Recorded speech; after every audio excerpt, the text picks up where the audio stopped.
panjang banget. Cuman aku udah minta maaf di beberapa media. Cuman kayaknya pelapor ini memang mungkin ya kita nggak tahu lah sakit hatinya orang seperti itu. Pelajaran yang didapat. Pelajaran, berhati-hatilah berkata karena mulutmu harimaumu. Jadi saya tuh sebenarnya kalau sama netizen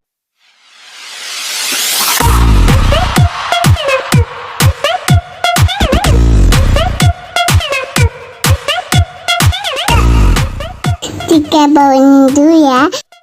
Ada. jadi gini, aku pertama kali datang itu udah ada mungkin 30 media atau apa di depan, terus minta wawancara. Aku bilang belum dulu, aku pikir cepat ya. Aku datang jadi dari bersama penegak hukum ya, PH maksudnya kuasa hukum, jam 10 pagi, selesainya itu jam 12 malam. Gini, awal dipanggil aku kan nggak datang, terus habis itu aku datang yang kedua, aku nggak nyangka jadi tersangka, terus langsung naik kasusnya. Itu sebenarnya ini kaget banget sih, aku kayak nggak dikasih kesempatan, tiba-tiba langsung tersangka, jadi termasuk alot di dalam. Awalnya seperti apa sih Kak? Hingga akhirnya dipanggil pihak Polda. Jadi awal kasus itu kan yang waktu aku viral makan sesuatu yang diharapkan itu di stage netizen rame gitu, dan setelah 1 bulan kemudian tuh aku nggak tahu kalau aku ngedapatin panggilan polisi gitu. Aku pikir orang yang mau lapor ini nggak bener-bener sampai kasusnya jalan banget gitu loh, atau dia lagi sebel ormasnya atau gimana. Pikirku tuh nggak panjang lah intinya. Nah setelah kemudian habis lebaran itu aku dapat panggilan di tanggal 18. Di tanggal 18 itu, setelah itu aku kan dekat lebaran ya, pikirku aduh ini sulit nih, apalagi ke kondisi kesehatanku memang nggak bagus, aku nggak datang tuh. Terus ada salah satu media dari daerah sana yang kayak agak sedikit memaksa, lu nggak datang gitu kan. Aku bilang aku sakit, kalau memang nggak sabar pelapor ya udah bayarin tiket.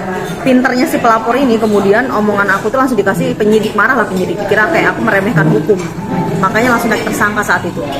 Nah akhirnya dia ngasih kesempatan untuk datang yang 2 kali. Jadi sempat komunikasi dengan pelapornya ini? Sempat sih, tapi kayaknya alot susah sih karena dia katanya nggak mau ada perdamaian seperti itu. Mungkin perasaannya juga karena rasa takut atau gimana udah jadi tersangka ini. Hanya orang munafik yang nggak takut. Cuman aku di sini tuh dibilang takut banget nggak, cuman kayak harus tidak menyesali. Sebenarnya gini, pengacara aku sempat gini, kamu kalau memang sakit kita tunda dulu karena kita tuh tahu kamu bakal ditahan. Dia udah bilang kayak gitu. Aku nggak tahu gimana, mungkin namanya pengacara dia punya link atau apa di Polda gitu kan. Terus aku bilang aku nggak mau, aku mau secara, kalau laki-laki mungkin gentleman ya, aku secara betina men. Aku harus datang. Dan kemudian aku datang, aku bilang gini, kuasa Tuhan tuh adalah segala-galanya. Yang penting aku menceritakan, aku tidak berniat untuk menghina gitu. Nah setelah aku kesana itu aku ditanya beberapa hal yang nanti mungkin aku bisa cerita ke kalian. Tapi aku sempat yang namanya aksesorisku ini sempat dilepas. Jadi mereka tuh sudah kayak campur nakut-nakutin juga, dan yang kemudian tuh aku tuh agak depresi karena aku sempat semalam tidur di sana, tapi bukan di tahanan. Di kantor polisi itu ada spring bed, aku tidur di sana, yang aku tuh malam tuh kayak langsung kayak terbayang karena dia udah bilang kalau di tahanan kamu tidak akan bisa menggunakan sabun udah disediain, hanya bisa menggunakan kaos, tidak boleh menggunakan aksesoris, dan tidak boleh membawa uang, tidak boleh membawa handphone. Segitu takutnya tuh di imajinasiku tuh, jadi langsung kambuh lah. Dari situ aku dilarikan ke UGD kayak gitu. Padahal mereka belum nahan aku, cuma ngasih clue. Jadi sekarang status kakak ini seperti apa? Wajib laporkah atau seperti apa? Kalau aku sih sekarang tuh misalnya ada tahanan tuh kan ada tersangka tidak ditahan. Jadi aku tersangka tidak ditahan, namun aku wajib lapor melalui virtual kayak call kayak gitu loh, video call seperti itu. Wajib lapor berapa? Kalau wajib lapornya itu seminggu kayaknya 2 kali atau sekali kita video call langsung sama Pak Direknya di sana. Jadi setelah 2 kali sudah bebas tanpa syarat apa? Kalau bebas enggak, karena gini, jadi kasus ini tergantung pelapor. Kalau pelapor mau naik ke pengadilan, ya pasti kita naik gitu. Cuman kita sudah pernah punya itikat baik gitu, karena gini, saya kan manusia biasa ya. Biasanya kalau ustadz yang mengetahui agama harusnya memberikan kesempatan, oh si Lina ini manusia biasa yang salah. Tapi kalau ustadznya juga meminta damainya besar, nominalnya itu aku nggak bisa, ada pilihan beberapa sih. Atau misalnya tetap lanjut, saya tetap akan lanjut, tapi saya sudah pernah meminta maaf. Jadi kemarin kepolisian bilang gini, Lina Mukherjee sudah minta maaf, kooperatif sekali anaknya, sopan gitu, tidak berniat dan tidak mengulangi. Jadi polisi sendiri bilang ya diusahakan nanti ya kalau bisa kita atur mediasi sama si pelapor, itu adalah salah satu ya. Tapi kalau masih sama pihak kepolisian diatur mediasi ternyata mereka tetap tidak mau, ya saya mengikuti proses sampai ke pengadilan yang nggak tahu kapan ya, karena berkasnya kan harus lengkap dulu. Tapi agak sedikit flashback ke belakang ketika mencicipi makanan itu, apa sih Kak yang dipikirin Kakak ketika pada saat seperti atau seperti apa? Iya, jadi gini, saat BAP itu sama pertanyaannya seperti penyidik bilang apakah kamu sengaja apa. Saya cerita, saya itu suka upload hal-hal yang tidak lazim, mungkin orang udah kenal ya dengan tingkah laku saya juga. Maksudnya itu gini loh, saya ngupload, saya nggak ngedit dulu. Harusnya kan, kenapa penyidik ini sampai naikkan tersangka? Salah satunya dipikirnya saya tuh ngedit dulu. Jadi mengambil kesempatan untuk mungkin mendapatkan popularitas dan endorsement. Dan saya cerita selama ini bahwa video saya ini tidak pernah diedit, saya ngupload asal. Nah di situ dia penyidik baru tahu anak ini nih ngasal dan tidak tahu gitu. Jadi kalau misalnya kita sengaja diedit, sengaja cari viral, sengaja cari tenar, wah itu langsung jadi tersangka. Tapi terus dilihat memang saya nggak pernah diedit. Jadi saya ngupload apa aja 2-3 video tanpa dilihat lagi apakah itu bagus atau enggak. Dari situ dia pikir dia tidak bermaksud. Nah di situ ada nilai plus. Yang penyidik senengnya itu maksudnya selain jujur anaknya tidak berniat untuk menyakiti orang lain. Tapi kan saat kakak pamer mencoba, kan kita tahu sendiri bahwa itu kan karena buat bagi kita. Itu dipikirnya emang yaudah sekian aja lah, gue cobain lah. Jadi gini, buat fans atau gimana? sebenarnya aku tuh udah makan sih sebelumnya, tapi yang kulitnya nggak pernah nih. Ini kan kriuk ya. Nah terus waktu itu ada di depan gitu, aku cobalah makan. Nah mungkin refleks baca basmalah lafaznya Allah karena kebiasaan juga, dan memang mungkin ini kebodohan saya lah sekali lagi. Harusnya jangan kayak gitu karena memang kita tuh gini, kita selalu bisa bilang oh aku tidak menyinggung, tapi orang lain kan nggak tahu. Apalagi itu kan mungkin sakral banget gitu. Jadi saya tuh juga mengakui salah, tapi sebenarnya sudah mengakui salah gitu kan saya udah bolak-balik minta maaf 5 kali, tapi kan kembali lagi sakit hatinya orang kita nggak tahu. Nah, itu yang membuat para netizen yang lain itu dengan mulai baca basmalah itulah yang membuat menghujat pada marah murka itu. Iya benar-benar. Tapi ada konten kreator lain juga sama loh menggunakan kayak gitu, tapi ya nasibnya naas gitu. Dan saya mengakui saya salah sekali gitu kan, sebagai konten kreator itu dengan follower yang jutaan ya. Itu harus mendidik yang baik, berbuat yang baik, berkata apalagi soal agama itu sensitif, ini pelajaran. Dan saya kapok karena saya satu hari itu udah ngerasa saya kayak ditahan ya.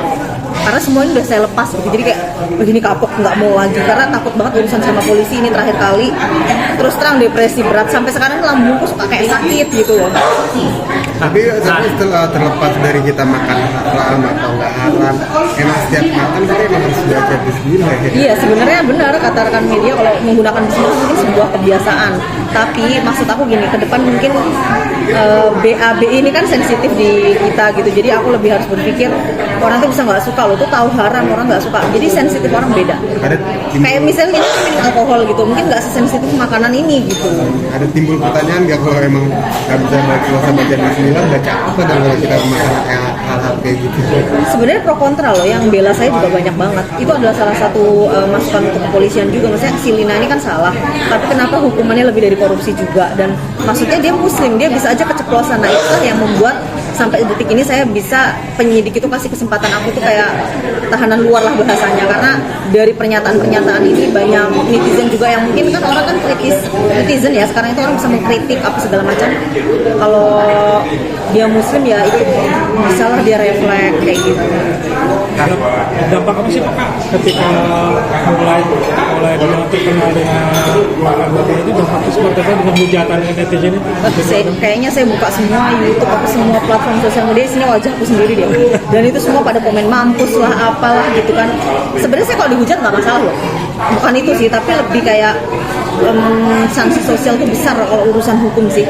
Kalau dihujat kan kita bisa tutup telinga, tapi kalau kita dipanggil penyidik terus diancam mau diciduk, itu udah lebih kayak teroris, mengerikan sekali. Dan saya sampai sekarang ini kayak merasa disambar petir, ini kok bisa hal ini terjadi. Biasanya kan suka lihat rekan artis nih ditangkap, entah narkotika lah, entah pencurian lah, entah ini entah itu saya cuma ngeliat nih dia ditangkap ya, habis itu dia nangis-nangis terus rekan media ngolok-ngolok gitu. Aku tuh suka dalam hati, sekarang saya lihat sendiri ketika saya ditangkap gitu kan, tiba-tiba langsung tapi nggak ada media yang teriakin loh, terima kasih buat rekan-rekan media, nggak ada yang ngina aku, ini kamu kerja kamu, nggak ada, semua baik loh, cuma nanya Lina hari ini sehat.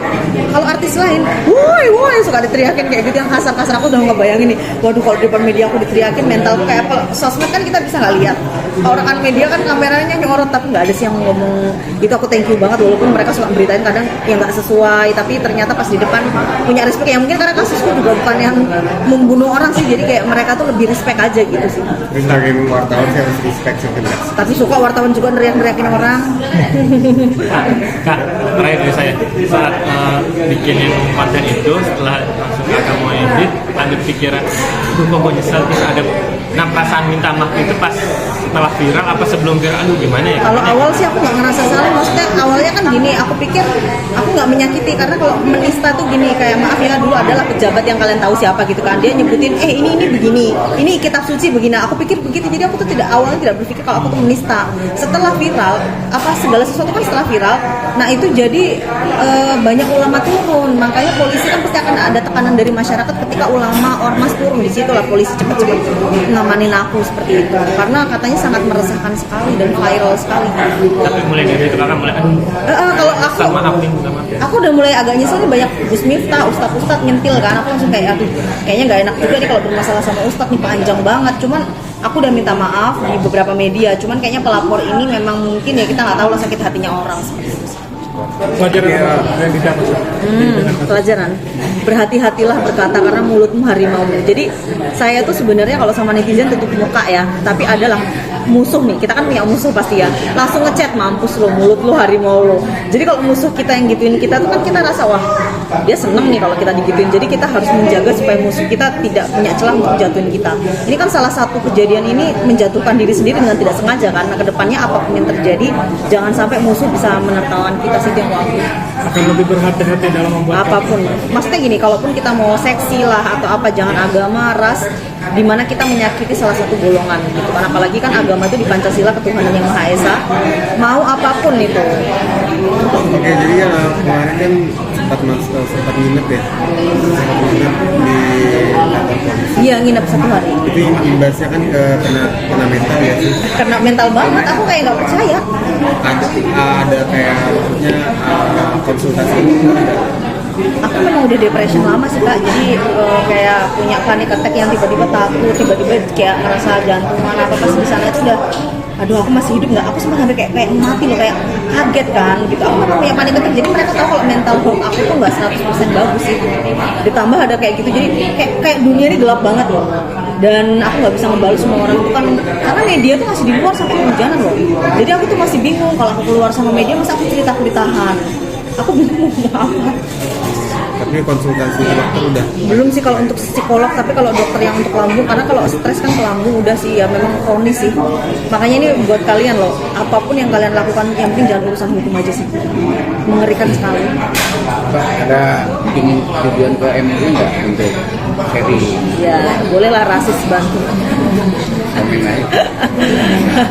Ya boleh-boleh aja lah kalau rekan media pengen aku ke MUI, karena memang salah satu jalan kata polisi harus dapat minta maaf dari MUI sih, karena kan adalah majelis ulama tertinggi. Nanti saya pasti ke MUI lah bareng-bareng teman media kan. Tapi ini memang titik akhir pelajaran yang paling penting dari berharga untuk Mbak Lina sendiri untuk Paling betul. Karena saya nggak pernah urusan polisi sih ya. Kalau urusan polisi, urusan hukum, urusan pelapor itu ininya gede loh kita. Pasti banyak yang, maksudnya kita kan ngeluarin loh, contoh kayak aku ke Palembang, kan ngeluarin uang maksud aku, waktu, maksud aku tuh kita akan banyak mengeluarkan materi seperti itu loh.